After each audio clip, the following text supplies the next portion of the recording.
in honor of Friendship Sunday, we want to welcome all of the people who are visiting us here for the first time. Please raise your hand if you're visiting and hold it up. Welcome, welcome. Hold it up until you get a welcome packet right here. And we thank you for visiting us. We appreciate it. And for all the people who are visiting us, you'll see on the welcome packet there's a card on the outside. It's a connection card. At the conclusion of our service, I would love to meet you up here at our prayer box. And for all the people visiting for the first time, I have a wonderful first gift for you, a first-time gift for you. It's a book about unity and what we teach and the 12 powers. And so please meet me up at the prayer box, and I'd love to bless you with this gift. Let's give it up again for our first-time visitors.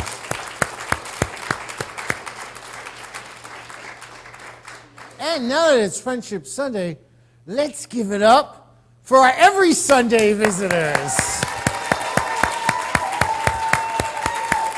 Amen, amen.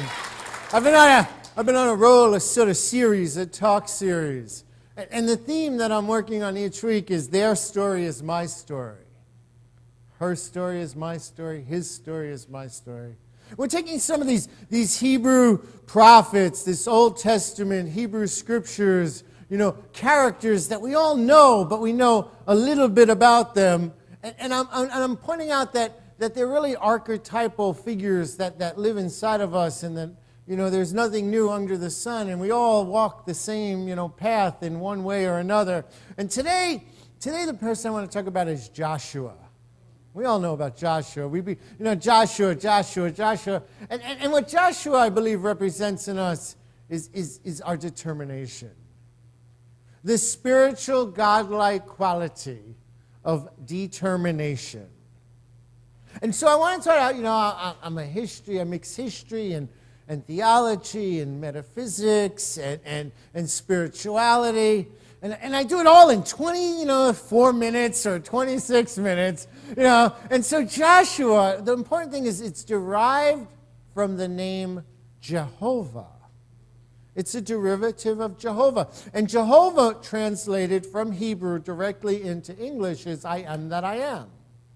And Jehovah, the first time we read it in the scriptures, is when Moses was dealing with that, speaking to this burning bush. And he was being sent on what he believed was an impossible mission to free the Israelites from Egypt. And Moses is like, well, when I show up at Pharaoh, whom shall I say sent me? And the bush responds, Jehovah. It's translated in the King James and English versions of the Bible to Lord. And that's not really a fair translation, because the actual Hebrew means I am that I am. Because when we look at the word Lord, in our modern times, we think about this outside, overriding, bearing, king-like person, right? I mean, that's what I get when I think about a Lord. When I think the words I am that I am, I get a whole different feeling. And the other thing I want you to know about Joshua is it's the exact same name as Jesus. And it's interesting that there's the book of Joshua, which is the Hebrew pronunciation of the name Joshua. And then we talk about Jesus, which is the English translation of the name Joshua.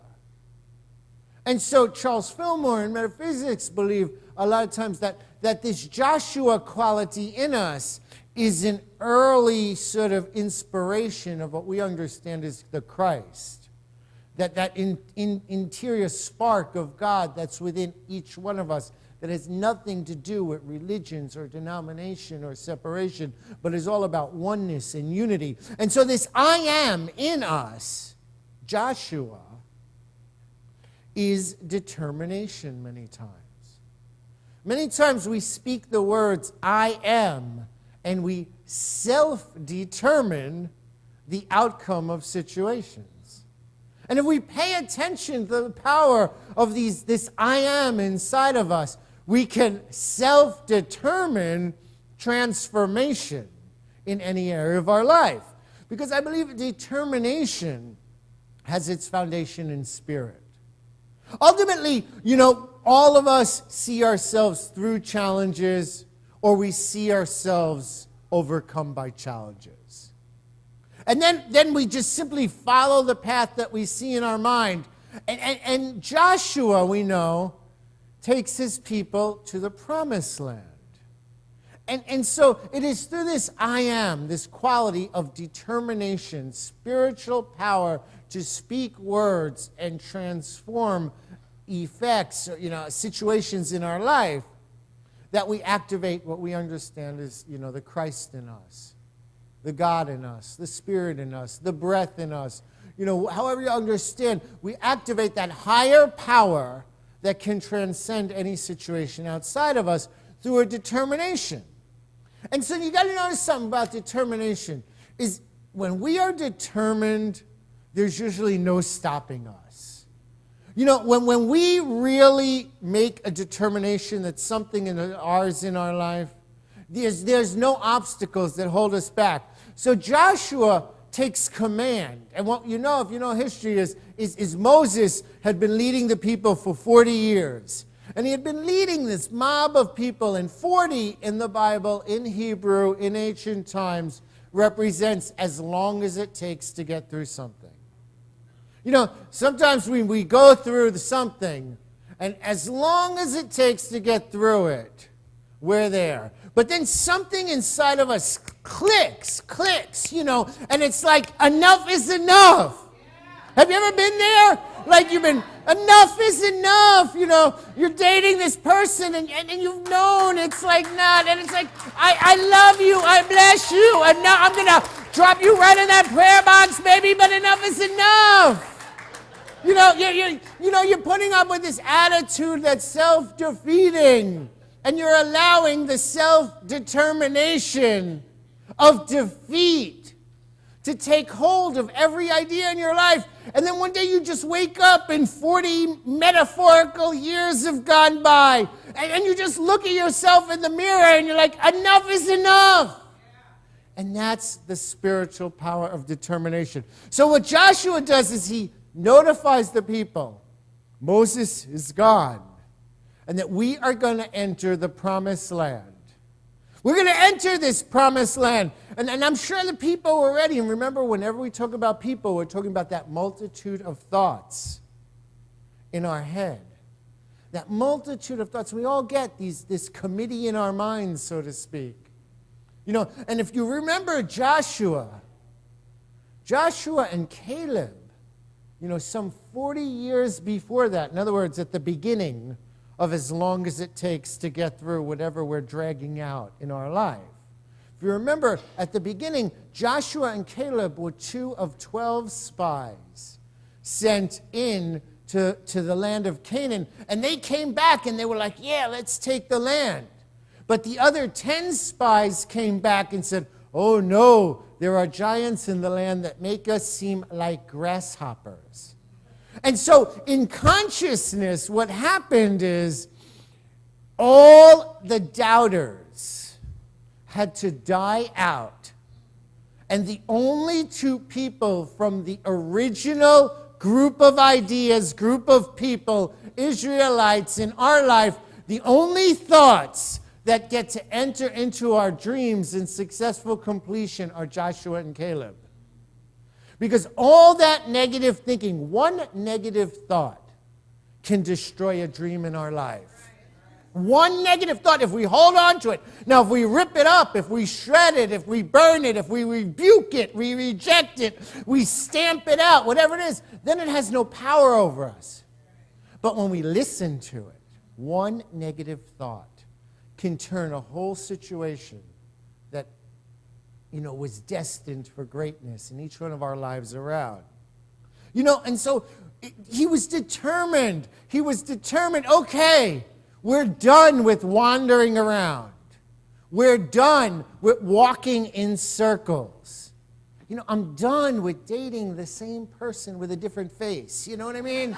I'm done with lack and limitation. I'm done with looking at bills and declaring, I am not enough, there's not enough, there's not enough. I'm done with all of this. And so in each of us, we have these goals. We have these dreams. We have these promised land ideas. And what that moment Joshua in us, that quality of God that is determination, clicks in, we take action. Okay? And if you remember, we started this series and we talked about focus. And we talked about Ruth. How Ruth is that quality of focus in us. Where you go, I will go. Where you live, I will live. Where an idea in the mind of God lives in me, that's where I live. I live in that idea. I live in that dream. I live in healing. I live in wholeness. I live in freedom. Okay? And then we talked about last week, I think it was perception. And Joseph, the way we have the power to perceive, whatever the universe meant for evil, God, as we understand God as that indwelling spark of Christ in us, always means something for good. It's about us perceiving our way through it. It's about us walking through the valley of shadow of death. It's walking through life's challenges. It's no looking back. It's no turning back. It's declaring with a determined mind that this too shall pass. And so this promised land, first of all, it represents the good that God has for every one of us. Whatever your promised land is, it's an idea. It always begins as an idea before it develops and evolves in our life. And so when we enter the promised land, we must first always enter it with a spiritual realization. It's a spiritual consciousness, a spiritual awareness. It's a mind of God in us, if you will, that transcends the situation itself. And Joshua's mission is to bring the people to a realization that they inherited the promised land 40 years ago, but have been avoiding it. Okay? We inherit dreams, talents, gifts, ideas from God as we understand God being the intelligence everywhere present. And then oftentimes, we need to realize it, because once we realize something is ours, we move. Once we realize a gift is ours, we act upon it. Once we realize a blessing is ours, there's no turning back. And so it is this determination that leads to Canaan. Canaan, the promised land. They're still fighting about it today. That same little, area of land. And so what sort of country is this land?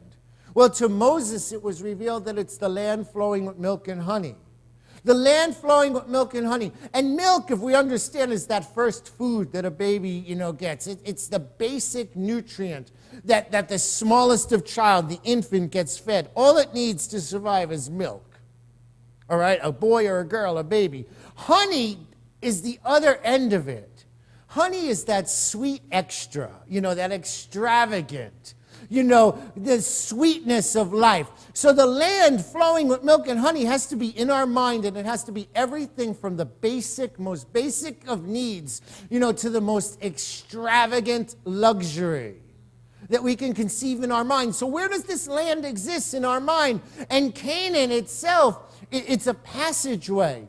It's a passageway from Babylonia to Egypt.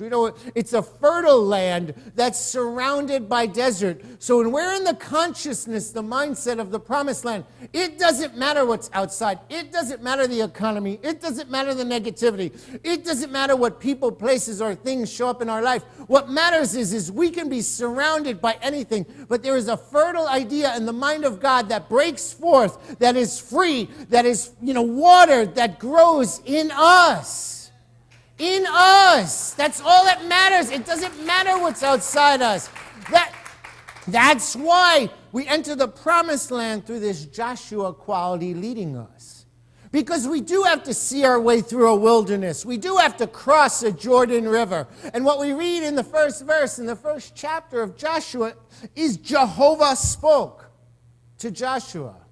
God spoke to Joshua. I am that I am speaks to that I am in us all the time. There is an I am that I am that speaks to what I am becoming all the time. And when I listen to small, erroneous, thoughts, when I listen to the past, when I listen to my fears, then that is what I am becoming. Because I set my determination, I set my course of action to believe an idea that was small.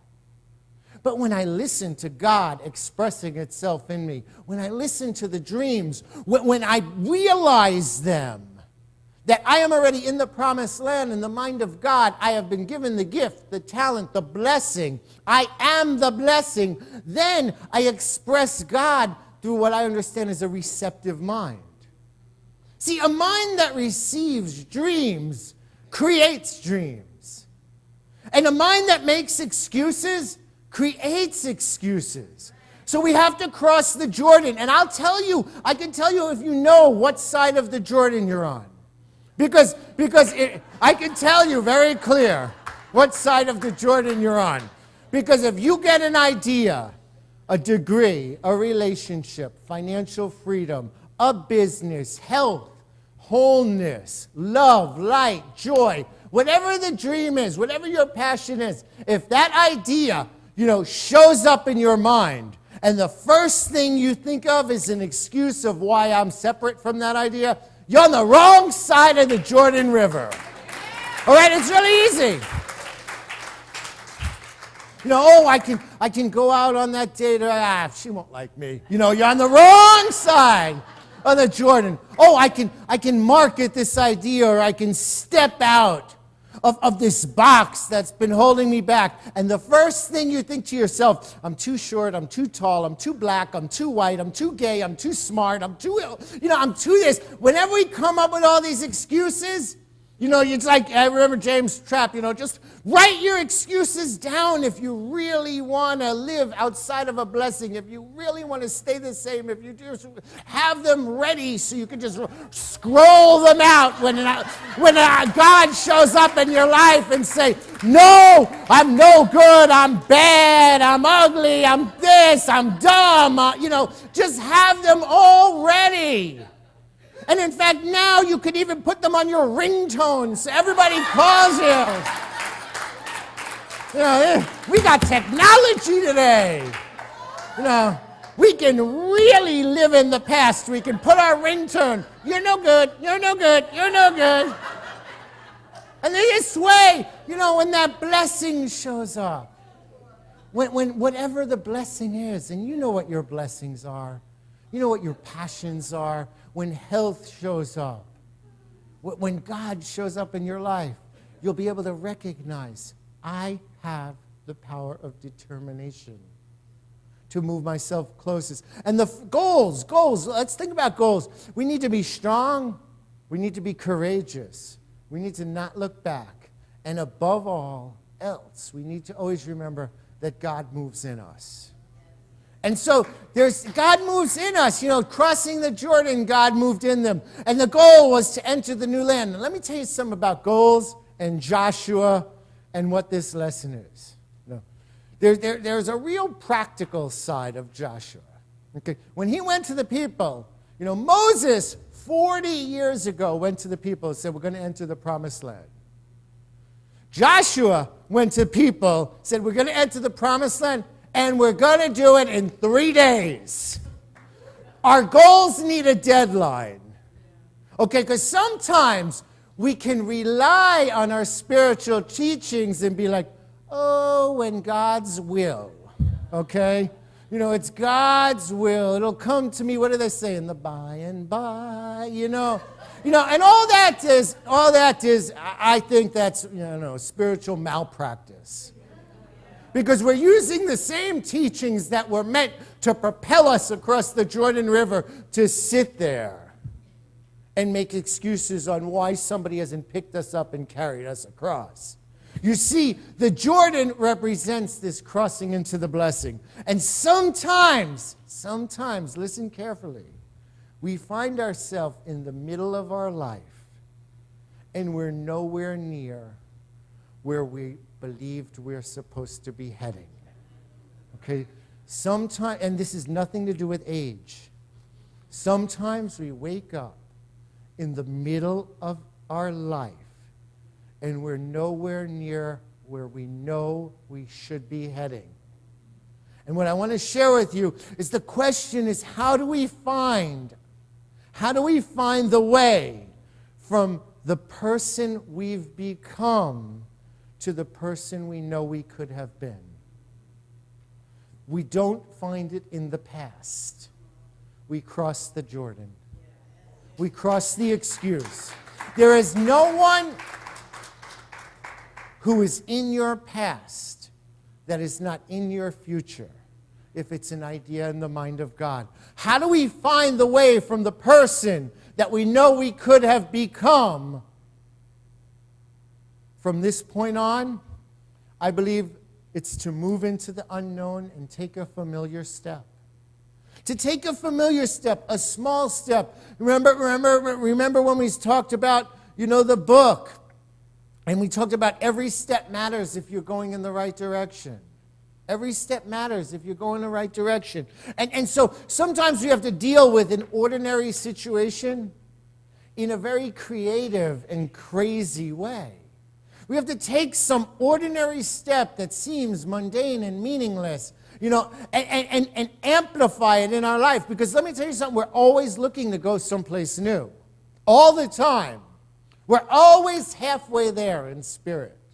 We're always halfway to the greatest that God has for every one of us. Joshua, what he does is he sends 2 spies in to check out Jericho, because right on the other side of the Jordan is Jericho. And this is the little part of the story that we all know, right on the other side. So right on the other side of the unknown, we see this fort, this barrier, this obstacle. And it's sitting there saying, you can't enter the dream. And so Joshua sends 2 spies in, and we know they hang out with Rahab. And Rahab gives them some really good information. And what Joshua learns is that the people in Jericho already believed that they were going to be defeated. And since they already believed they were going to be defeated, guess what? They were. Okay, self-determination again.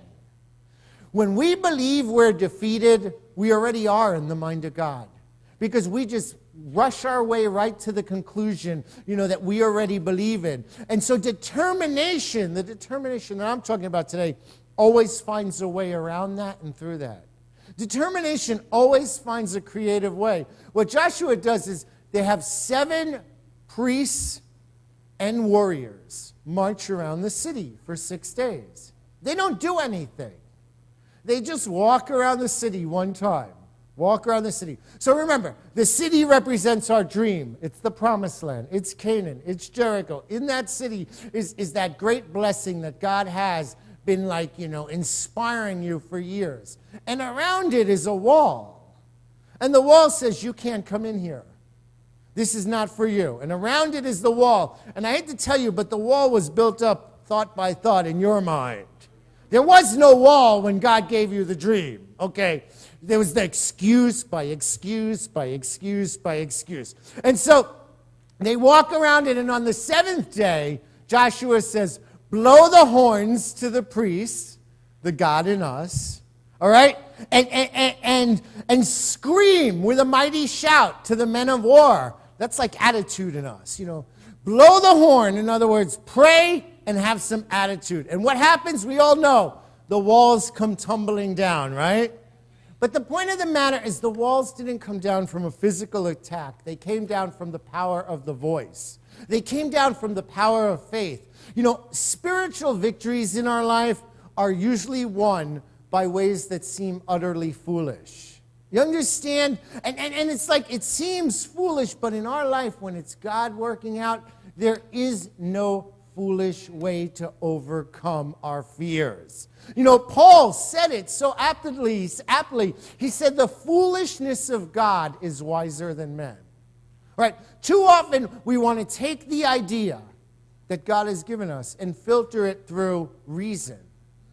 Too often, we ask our friends. All right? All right. And I got to be honest, God very rarely gives us dreams through friends. All right? Not because they're not our friends, but because they don't want to see us getting hurt. They love us, but sometimes God says, cross that Jordan. Sometimes God says, walk around. And remember, they're not walking around the wall. I could imagine 2 of us, we go and walk around the wall. They're not walking around the wall like this. Think about it. Because it's about putting out an attitude of success. I'm sure they're walking down a wall like this. staring the wall down. You got to sometimes look at these walls in our life and just stare them down. Stare them down because, you know what? Let me tell you something about the wall. It's a delusion.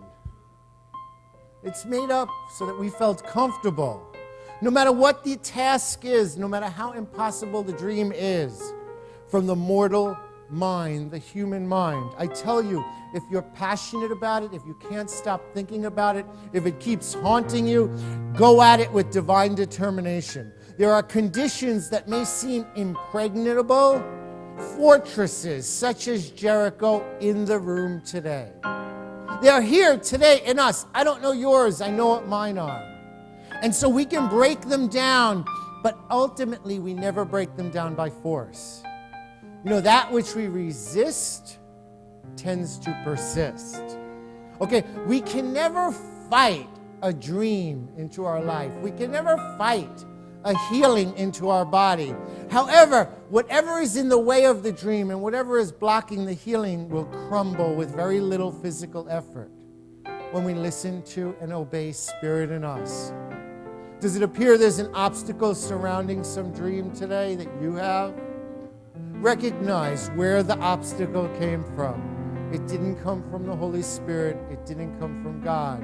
It came from maybe a desire to feel safe. It came from the past when we were hurt, and that's okay. Recognize the past has no power to hurt our future unless we keep dragging it along. Okay, as we develop the spiritually God-given qualities that we talk about week after week after week in the church, as we practice them, as we experience the fullness of God into our life, our determination just clicks. We don't have to do anything. And so I invite you to ponder and meditate your dreams, those prayers, these ideas, to think about them day or night, to walk around them in your mind so you can actually look and see yourself living the blessing, see yourself standing in the blessing, see yourself becoming one with the blessing. There is no separation in determination. We speak every obstacle out of our life. And so the Message Bible says 24 chapters later to Joshua, if you decide it's a bad thing to worship God, then choose the God you'd rather serve and do it today. As for me and my family, we'll worship God. The invitation is to, at least if you're worshiping a lesser idea, be aware and worship it consciously. If you're living in the land of excuses, be aware and write them consciously. But the invitation on today is to live in the blessing, speak the blessing, walk the blessing, shout the blessing, and then you will be the blessing. And so it is, and it shall be. God bless you. God bless you.